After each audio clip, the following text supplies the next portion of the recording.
Sebab sewaktu-waktu turun malaikat Tuhan ke kolam itu dan mengguncangkan air itu, barang siapa yang terdahulu masuk ke dalamnya, sesudah goncangan air itu menjadi sembuh apapun penyakitnya. Di situ ada seorang yang sudah 38 tahun lamanya sakit. Ketika Yesus melihat orang itu berbaring di situ, dan karena ia tahu bahwa ia telah lama dalam keadaan itu, berkatalah ia kepadanya, "Maukah engkau sembuh?" Jawab orang sakit itu kepadanya, "Tuhan, tidak ada orang yang menurunkan aku ke dalam kolam itu. Apabila airnya mulai goncang, dan sementara aku menuju ke kolam itu, orang lain sudah turun mendahului aku." Kata Yesus kepadanya, "Bangunlah, angkatlah tilammu dan berjalanlah." Dan pada saat itu juga sembuhlah orang itu. Lalu ia mengangkat tilamnya dan berjalan. Tetapi hari itu hari Sabat. Karena itu orang-orang Yahudi berkata kepada orang yang baru sembuh itu, "Hari ini hari Sabat, dan tidak boleh engkau memikul tilammu." Akan tetapi ia menjawab mereka, "Orang yang telah menyembuhkan aku, dia yang mengatakan kepadaku, 'Angkatlah tilammu dan berjalanlah.'" Mereka bertanya kepadanya, "Siapakah orang itu yang berkata kepadamu, 'Angkatlah tilammu dan berjalanlah'?" Tetapi orang yang baru sembuh itu tidak tahu siapa orang itu, sebab Yesus telah menghilang ke tengah-tengah orang banyak di tempat itu. Kemudian Yesus bertemu dengan dia dalam bait Allah, lalu berkata kepadanya, "Engkau telah sembuh, jangan berbuat dosa lagi, supaya padamu jangan terjadi yang lebih parah, lebih buruk." Orang itu keluar lalu menceritakan kepada orang-orang Yahudi bahwa Yesuslah yang telah menyembuhkan dia. Dan karena itu orang-orang Yahudi berusaha menganiaya Yesus karena ia melakukan hal-hal itu pada hari Sabat. Tetapi ia berkata kepada mereka, "Bapakku bekerja sampai sekarang, maka aku pun bekerja juga." Sebab itu orang-orang Yahudi lebih berusaha lagi untuk membunuhnya, bukan saja karena ia meniadakan hari Sabat, tetapi juga karena ia mengatakan bahwa Allah adalah Bapanya sendiri, dan dengan demikian menyamakan dirinya dengan Allah. Bapa, terima kasih buat kisah ini. Kami rindu Engkau yang bicara. Sentuh, tegur kami. Berikan pesan-pesan-Mu agar kami tahu Engkau memanggil kami supaya hikmat dari surga menyertai kami. Kuasailah lidah bibir hamba-Mu ini. Pakailah sesuai dengan kehendak-Mu dan perlengkapi kami dengan Roh-Mu.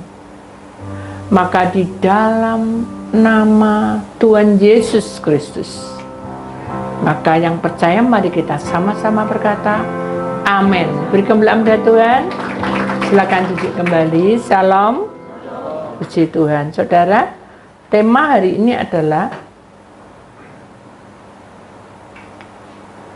Saat Tuhan berkata, move on. Ayatnya adalah Yohanes 5 ayat 8. Kata Yesus kepadanya, bangunlah, angkatlah tilammu, dan berjalanlah. Saudara, kata-kata ini bukan suatu perintah, tetapi suatu peringatan pada kita bahwa kehidupan kita di dalam dunia ini, ya, banyak masalah yang terjadi. Apalagi kalau kita ini tahu kebenaran, tetapi kita tidak mengerti apa yang dilakukannya. Lebih parah lagi, kita tidak tahu kehendak Tuhan dalam hidup kita. Saudara, mengapa temanya hari ini mengenai tentang saat Tuhan berkata, maka kita harus move on. Kata move on itu, saudara, bukan sekedar melupakan atau berpindah saja, tetapi dia memiliki arti rohani yang paling dalam. Dan kita sadar bahwa move on ini, saudara, dalam bahasa Indonesia dapat diartikan bagaimana kemajuan iman kita sebagai anak-anak Tuhan itu dinilai berharga di hadapan Allah. Jadi mari kita melangkah terus, bangkit dengan keadaan apapun, baik keadaan yang lama, masa lalu, masa ke depan, atau sampai detik ini pun doanya belum terjawab. Jangan kita meninggalkan hal-hal yang Tuhan suka. Di mana Tuhan suka apa? Suka berdoa. Berdoa itu artinya apa?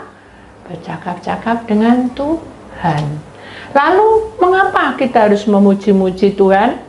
Supaya kita bisa meninggalkan luka dan kecewa dan kegagalan yang kita alami. Kita masuk dalam musim yang baru, yaitu Tuhan menyediakan yang terbaik dalam hidup kita.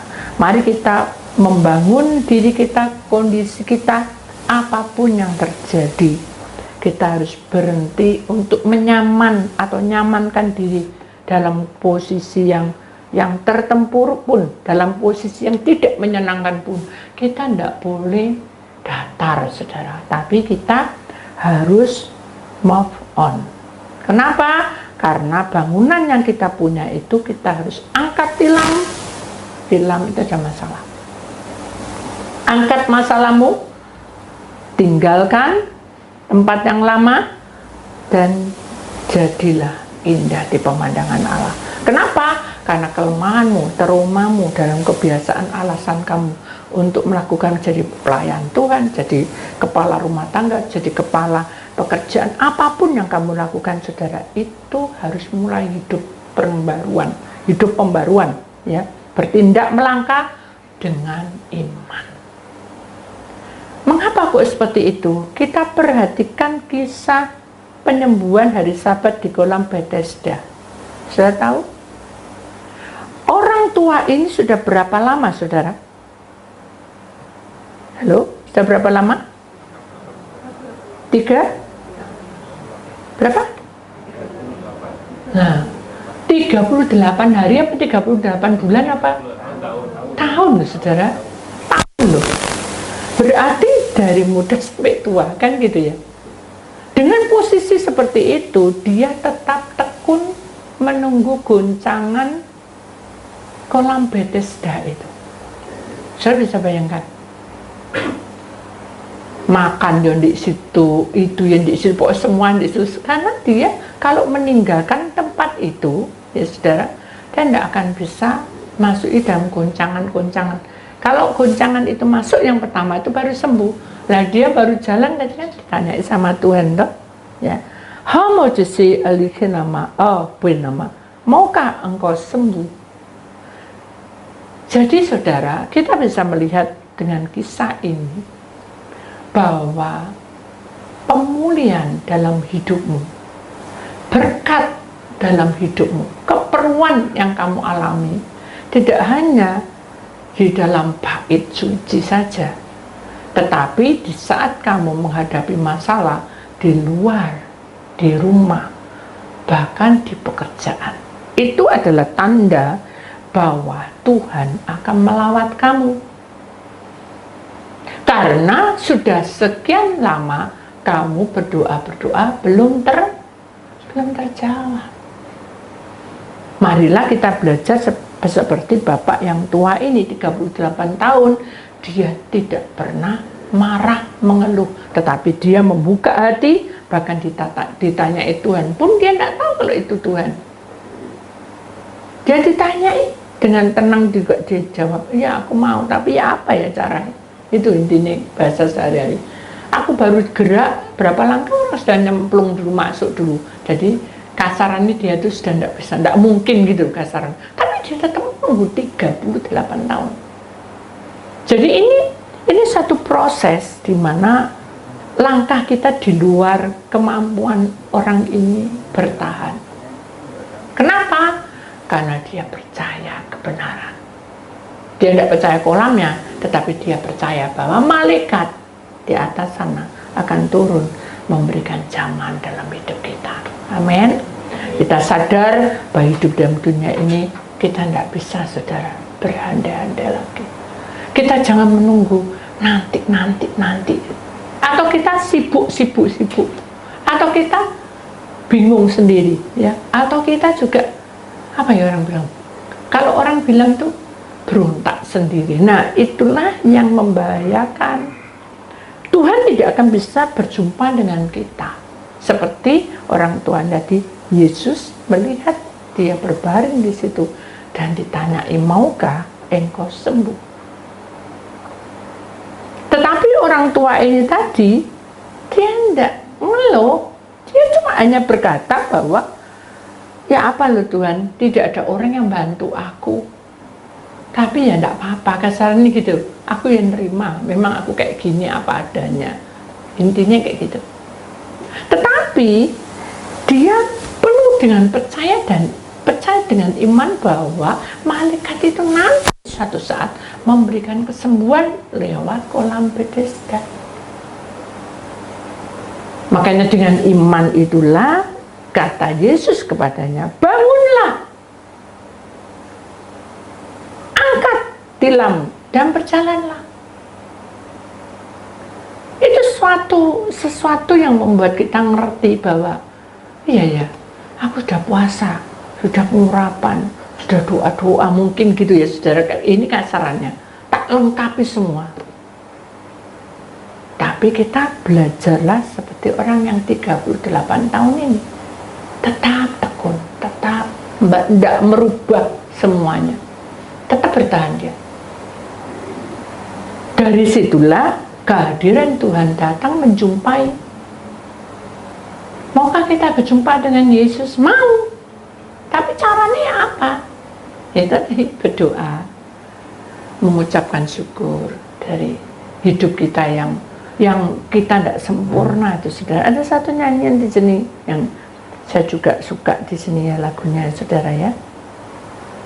Tapi sebelumnya saya berikan dulu. Jadi gini saudara, move on ini harus meninggalkan luka kita, harus meninggalkan ketidakpuasan kita, karena hidup kita ini berharga di hadapan Allah. Kalau dalam hidup kita ini tidak memuji dan mengucapkan syukur seperti Bapak tua yang 38 tahun ini, tidak akan kita berjumpa dengan Yesus.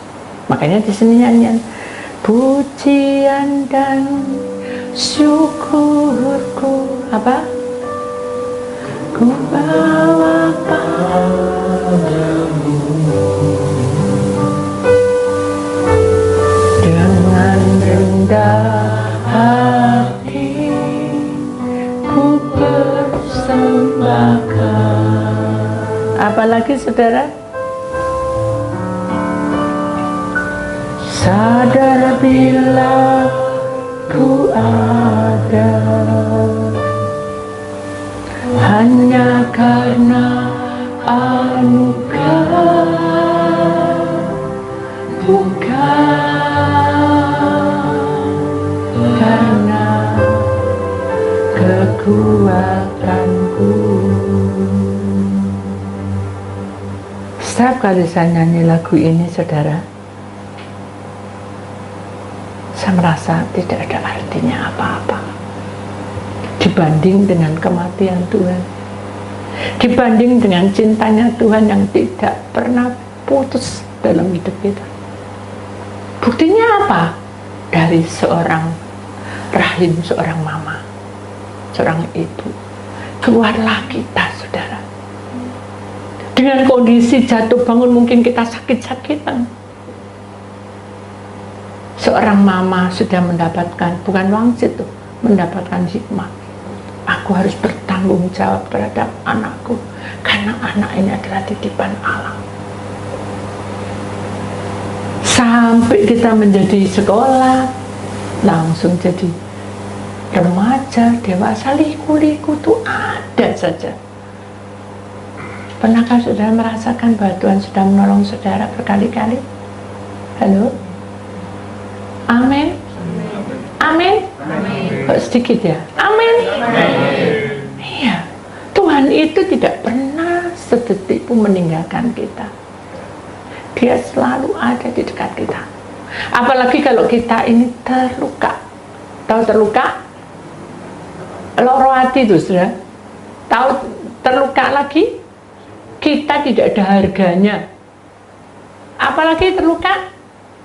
Apa ada lagi? Kita dihina, direndahkan. Apalagi terluka? Kita jadi berontak. Hal-hal seperti itu adalah masa lalu. Tuhan bilang, bangun, bangunlah. Jadi saudara jangan terlelap dengan kondisi saudara, dengan keadaan itu terus. Gak apa-apa, sepi, gak apa-apa, tidak boleh. Bangunlah, katanya suruh bangun. Bahkan Tuhan bilang, angkatlah tilammu. Buang, angkatan tilam itu kan beban. Buang itu semua. Berjalan kamu. Jadi kalau itu bukan perintah, itu adalah peringatan buat kita bahwa Tuhan itu mengangkat kita supaya kita berharga di hadapan Allah. Ya, nyanyi kita lanjutkan. Ku tahu hidupku. Kita tahu saudara bahwa hidup kita ini harus menyembah seharusnya. Ya. Ku tahu hidupku adalah penyembah. Kenapa kita menyembah? Kenapa? Dari ujung kepala sampai ujung kaki, kemuliaan Tuhan selalu ada bersama kita. Amin. Kita imani saudara nyanyian ini. Kita harus tahu. Kenapa? Kenapa?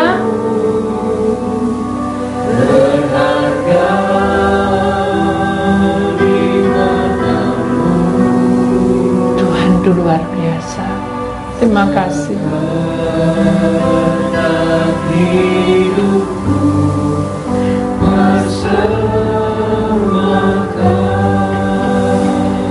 Kalau boleh saya minta, saya pengen jadi Maria, duduk nangis di diam kaki itu, karena lelah, karena capek. Benar nggak? Saudara, capek, lelah, jangan ngomel, jangan emosi tingkat tinggi, jangan mendiamkan suasana.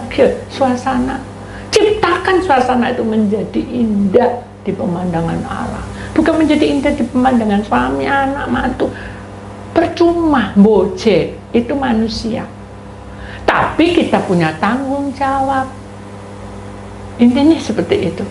Makanya pujian ini mengingatkan kita bahwa bangunlah, angkat tilammu dan berjalanlah. Itu adalah satu pengertian yang mendalam dalam hidup kita. Kita tidak bisa terlena dengan keadaan. Harus ada tambah, ekstra. Kalau dulu aku cuma, Tuhan tolongnya aku. Sekarang aku sudah beda, aku sering melipat tangan, berdoa. Sekarang tambah umurnya, aku tidak hanya melipat tangan, tapi setiap kali aku bersih-bersih.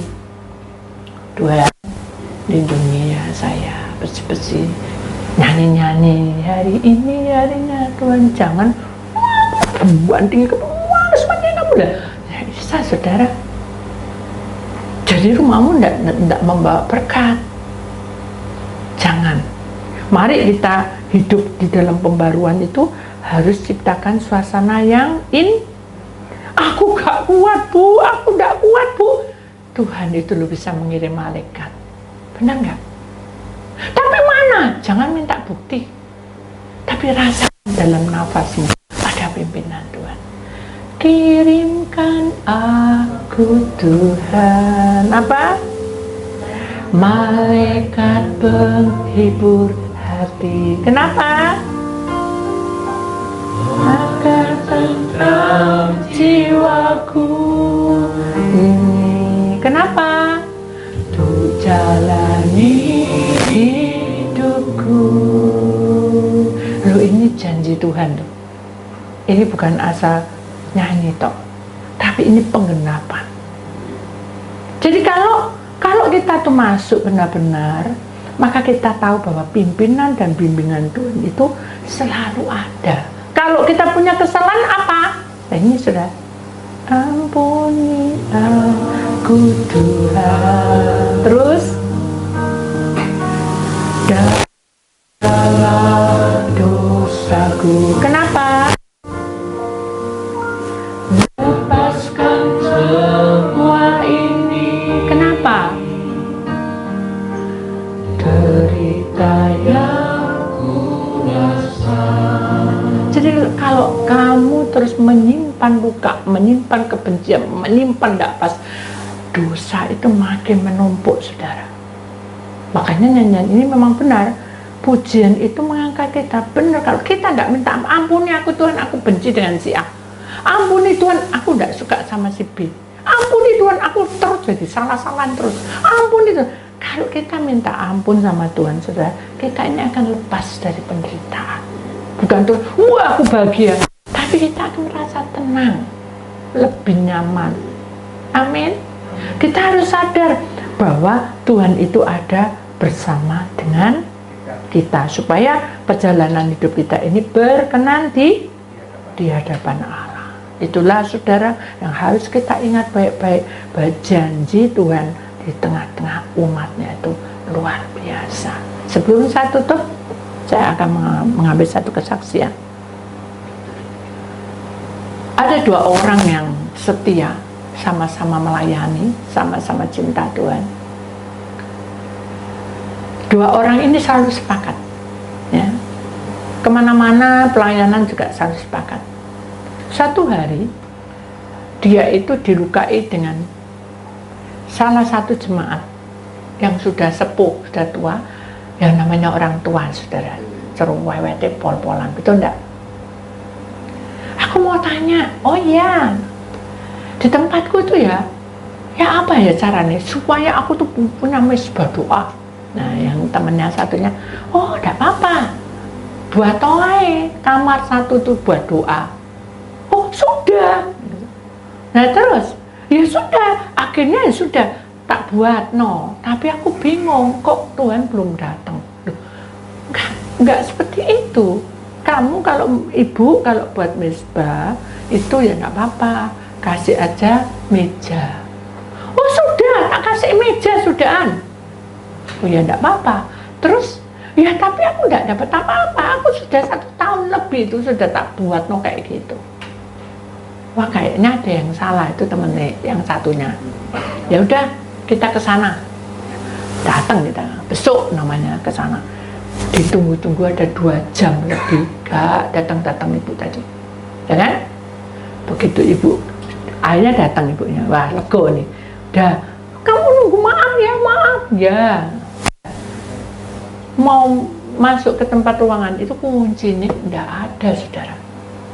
Duduk cari, itu hampir 1 jam. Nah temen yang satunya bunyi kruk, apa tuh tandanya? Lapar, kan? Dia bingung, aduh ini pulang apa enggak? Tapi berarti lapar. Dia sudah enggak enak hati.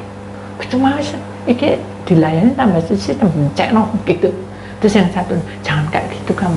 Dia enggak mau buce, cuma Terus aku tak nunggu di luar, kruk, gak kuat aku. Karena dia puasa, saudara. Memang kita kan kalau ada apa-apa pelayanan puasa gitu. Ya, 1 jam baru ketemu, dibuka, nggak ada apa-apanya. Jadi lebar tempatnya, tapi di situ tuh ada pakaian, ada panci, pokoknya nggak karu-karuan di sini. Loh, ini masuk tempat doa kayak gini, nggak bisa, harus bersih. Aduh, tolong ya dibersihkan. Bantu bersihin semua. Ya, udah selesai semua. Terus kasih meja, nggak ada meja kan, biarin gini aja. Sudah. Dia bilang di sebelah ada meja, kasih. Selesai kan? Jadi kan? Besoknya dia datang lagi. Begitu dia datang, loh, kok jadi bingung dia? Mejanya di mana? Kok jadi kembali lagi kayak gitu? Pusing kan? Wah, ini tidak kena. Itu dia bilang, aduh maaf, sudah ada pusing dah, jangan diteruskan, dapat cuma itu. Nah, itu saudara, kalau kita menjadi pelayan Tuhan dan anak-anak Tuhan, maukah kita sembuh dan menyembuhkan orang? Kita harus sabar, nerima, tidak apa-apa. Lain kali jangan dihapus gini ya, jangan digini ya, gitu lagi. Ya sudah, tidak apa-apa, gitu saudara. Kenapa? Kalau saudara seperti itu, saudara akan mengalami sukacita yang meluap-luap. Amin. Jadi marilah dengan kesaksian ini kita tahu bahwa jalan Tuhan itu ada. Jadi kalau ibu itu lewat, dia melengos ya, pura-pura repot. Dia tidak mau menyapa. Nah, ibu ini kerosok. Hanya dia bilang minta maaf. Dia bilang enggak, saya enggak apa-apa kok, tapi loro hati, saudara. Boleh? Enggak boleh ya. Kita harus melayani dengan tulus. Demikian juga jemaat-jemaat dalam keluarga, pertemanan harus tulus. Kalau orang itu tidak benar, ya sudah dijauhi lah gitu, saudara. Jangan mengambil umpan, mencobai Tuhan. Tidak apa-apa dibalik uangnya, dan gak balik ya. Ini kan gitu ya. Jadi marilah kita sadar, bangunlah, angkatlah tilammu dan berjalanlah. Itu menjadi pedoman dalam hidup kita. Itulah firman-Nya. Tuhan memberkati saudara semua.